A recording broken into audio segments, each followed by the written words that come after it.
जय सिया राम मित्रों स्वागत है आप सभी लोगों का अपने इस यूट्यूब चैनल लाइफ ऑफ सनातनी में। और स्वागत है आप सभी लोगों का श्री रामचरितमानस रामायण के एक और नए अध्याय में। तो मित्रों, जैसा कि आप सभी लोग जानते हैं कि पिछले वीडियो में श्री रामचरितमानस रामायण को अयोध्या कांड में दोहा क्रमांक 37 पर समाप्त किया था और आज यहीं से आगे बढ़ने वाले हैं।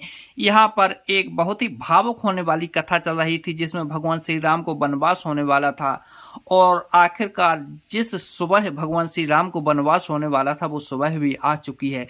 चलिए मित्रों, तो यहाँ पर जो कथा चल रही है उसका आनंद लेते हैं और जो श्री रामचरितमानस रामायण की सुंदर सुंदर दोहा चौपाइयाँ हैं उनका आनंद लेते हैं। लेकिन मित्रों, वीडियो में आगे बढ़े उससे पहले हमारा आपसे बस एक ही छोटा सा रिक्वेस्ट है, यदि आप लोगों ने अभी तक इस यूट्यूब चैनल लाइफ ऑफ सनातनी को सब्सक्राइब नहीं किया है तो नीचे जो सब्सक्राइब का बटन है उसे दबा कर चैनल को सब्सक्राइब कर लें, साथ ही दबा लें बेल आइकन घंटी को। चलिए मित्रों, तो बिना कुछ देरी के वीडियो में आगे बढ़ते हैं। जय सिया राम। द्वार भीर सेवक सच्यो कहीं उदते रवि देखी, जागऊं अजहूं न अवधपति, कारण कवनो विशेष। रात द्वार पर मंत्रियों और सेवकों की भीड़ लगी है। वे सब सूर्य को उदय हुआ देखकर कहते हैं कि ऐसा कौन सा विशेष कारण है कि अवधपति दशरथ जी अभी तक नहीं जागे। पछले पहर भूप नित जागा, आज हमारे बड़े अचरज लागा, जाहो सुमंत जगा बहु जाई, कीजिए काज रजा यसु पाई। राजा नृत्य ही रात के पिछले पहर जाग जाया करते हैं, किंतु आज हमें बड़ा आश्चर्य हो रहा है। हे सुमंत, जाओ जाकर राजा को जगाओ, उनकी आज्ञा पाकर हम सब काम करें। गए सुमंत्र तब राउर माही, देख भयावन जात डराही, धाई खाए जनु जाए न हेरा, मनहु विपत्ति विषाद बसेरा। तब सुमंत रावले राजमहल में गए, पर महल को भयानक देखकर वे जाते हुए डर रहे हैं। ऐसा लगता है मानो दौड़कर काट खाएगा, उसकी ओर देखा भी नहीं जाता, मानो विपत्ति और विषाद ने वहां डेरा डाल रखा हो।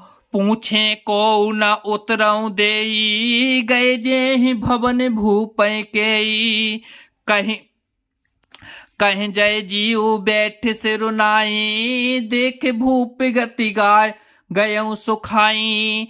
पूछने पर कोई जवाब नहीं देता। वे उस महल में गए जहां राजा और कैकई के जय जीवन कहकर सिर नवाकर वंदना करके बैठे और राजा की दशा देखकर तो वो बे सूख ही गए। सोच बिकल बिबरन मही पराऊं, मानहु कमल मुलो पर हराऊं, सच्यो सभी ते कहीं नहीं पूछी, बोले अशुभ भरी शुभ पूछूं छी। देखा कि राजा सोच से व्याकुल और चेहरे का रंग उड़ गया है, जमीन पर ऐसे पड़े हैं मानो कमल जड़ से उखड़कर मुरझाया पड़ा हो। मंत्री मारे डर के कुछ पूछ नहीं सकते। अब अशुभ से भरी हुई और शुभ से बहीन कैकई बोली,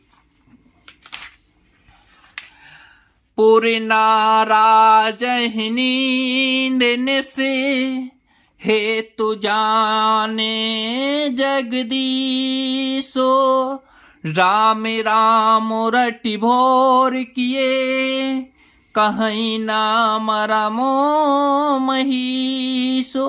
रात को रात भर नींद नहीं आई, इसका कारण जगदीश्वर ही जाने। इन्होंने राम राम रटकर सवेरा कर दिया, परंतु इसका भेद राजा कुछ भी नहीं बोलते।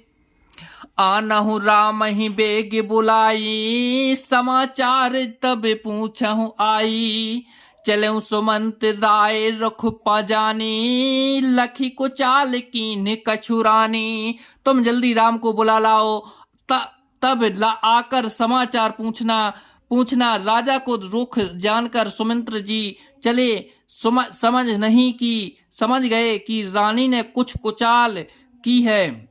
सोच बिकल मर गए पर न पाई, सोच बिकल सोच बिकल मग परई न पाऊ, राम बोले कहीं काराऊ। और धर धीरज गयऊ द्वारे, पूछे सकल देखो मनु मारे।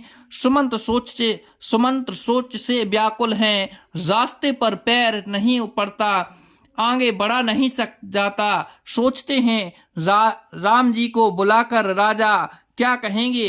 किसी तरह हृदय में धीरज धरकर वे द्वार पर गए। सब लोग उनको मन मारे उदास देखकर पूछने लगे, समाधान करे जो सब ही का, समाधान कर सो सब ही का, गयऊ जहां दिन कर कुल टीका। राम सुमंत्र ही आवत देखा, आदर कीन पिथा सम लेखा। सब लोगों का समाधान करके किसी तरह समझा बुझा कर सुमंत्र वहां गए जहां सूर्यकुल के तिलक श्री रामचंद्र जी ने सुमंत्र को आते देखा तो पिता के समान समझकर उनका आदर किया।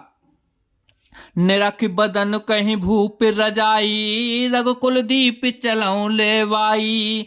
राम को भात सच्यों संग जाही, देख लोग जह तह बिल खाई। श्री रामचंद्र जी के मुख को देखकर और राजा की आज्ञा सुनकर वे रघुकुल के दीपक श्री रामचंद्र जी को अपने साथ लेवा चले। श्री रामचंद्र जी मंत्री के साथ बुरी तरह से बिना किसी लवाज में के जा रहे हैं, यह देखकर लोग जहां तहां विषाद कर रहे हैं।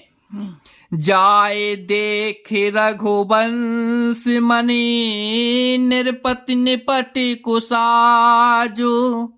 सहम परऊं लख सिंह नहीं, मनहि बोधि गजराजो। रघुकुल मणि श्री रामचंद्र जी ने जाकर देखा कि राजा अत्यंत ही बुरी हालत में पड़े हैं, मानो सिंहनी को देखकर कोई बूढ़ा गहरा गजराज सहम कर गिर पड़ा हो। सुख ही उधार जरई अब अंगो, मनहु दीन मनिहीन भुअंगो। सुरस समीस देखे के कई, मनहु मीचु घरी नहीं। सुरस समीस देखी के कई, मनहु मीचु घरी गन लेई। राजा के ओंठ सूख रहे हैं और सारा शरीर जल रहा है, मानो मणि के बिना सांप दुखी हो रहा हो। पास ही क्रोध से भरी कैकई को देखा, मानो साक्षात मृत्यु ही बैठी है, राजा के जीवन की अंतिम घड़ियां गिन रही है। करुणामय मृदु राम स्वभाव, पिथम दीख दुखो सुना न काओ। तदपि धीर धर समय विचारी, पूछ मधुर बचन महितारी। श्री रामचंद्र जी का स्वभाव कोमल और करुणामय है। उन्होंने अपने जीवन में पहली बार यह दुख देखा, इससे पहले कभी उन्होंने दुख सुना ही ना था। तो भी समय का विचार करके हृदय में धीरज धरकर उन्होंने मीठे बचनों से माता कैकई से पूछा, मोहि कहु मातु तात दुख कारणे, करई जतन जेहि होय निवारणे। सुनहु राम सब कारण एहू, राजहि तुम्हें पर बहुत स्नेहू।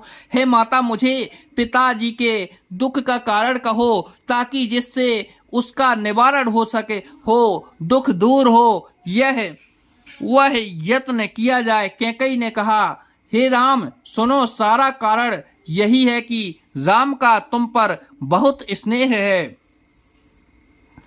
दैनिक कहि मोहि दुई बरदाना, मांगहु जो कछु मोहे सुहाना।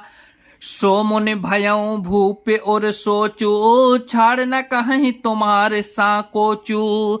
इन्होंने मुझे 2 वरदान देने का कहा था, मुझे जो कुछ अच्छा लगा वही मैंने मांगा। उसे सुनकर राजा के हृदय में सोच हो गया, क्योंकि वे ये तुम्हारा संकोच नहीं छोड़ सकते। सुत सनेहु इत बचने उते, संकट परऊं नरेशो। सकहुता आयसो धरऊं सिरो, मेटहु कठने कलेसो। इधर तो पुत्र का स्नेह है और उधर वचन की प्रतिज्ञा। राजा इसी धर्म संकट में पड़ गए हैं। यदि तुम कह सकते हो तो राजा की आज्ञा सिरोधार करो और इनका कठिन कलेश को मिटाओ। तो जय सिया राम मित्रों, आज वीडियो को यहीं पर समाप्त करते हैं। कल के वीडियो में फिर यहीं से आगे बढ़ेंगे। जब तक के लिए जय सिया राम।